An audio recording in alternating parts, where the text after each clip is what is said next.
আমাকে ডাক্তার জাকির নায়েক একটা জিনিস দিল, তার মানে আমি আশরায়ে মুবাশশিরা 10 জন সাহাবীদের একজন হয়ে গেলাম নাকি?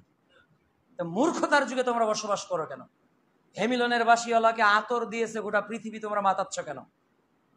ডাক্তার জাকির নায়েকের সাথে তো উইলিয়াম ক্যাম্বেলেরও মুসাফা হয়েছে, তার মানে কি উইলিয়াম ক্যাম্বেলও ডাক্তার জাকির নায়েক?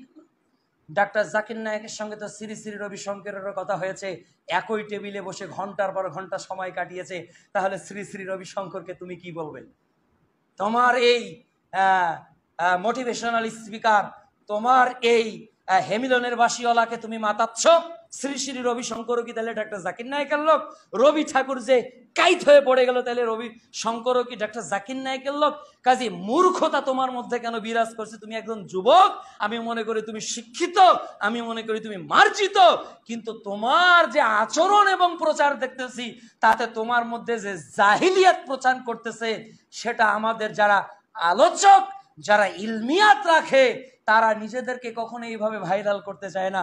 নিজের ভিডিও নিজে এইভাবে করে ফেসবুকে আপলোড করা, এটা হলো একঘেয়ামি, এটা হলো জাহিলিয়াত, এটা হলো নিজেকে জাহির করে জাতিকে আইওয়াশ করা। যুবক, তুমি বোঝো, এখনো সতর্ক আছে, মরার আগে তুমি বোঝো, না হলে বক্তা তো পথভ্রষ্ট হয়েছে, তোমাকেও পথভ্রষ্ট করে পরকাল হারিয়ে দিবে।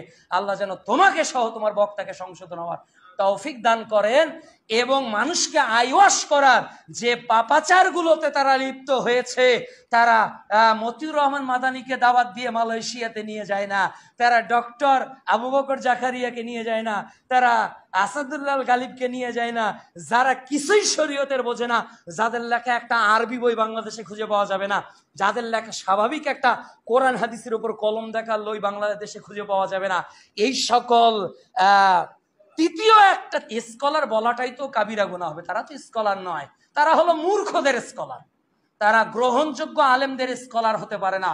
এ অজ্ঞ, যে বনে সিংহ থাকে না, ওই বনে নাকি শিয়ালি সিংহ, শিয়ালি রাজা। আসলে মালয়েশিয়ার ওই যুবকদের অবস্থা তাই হয়েছে।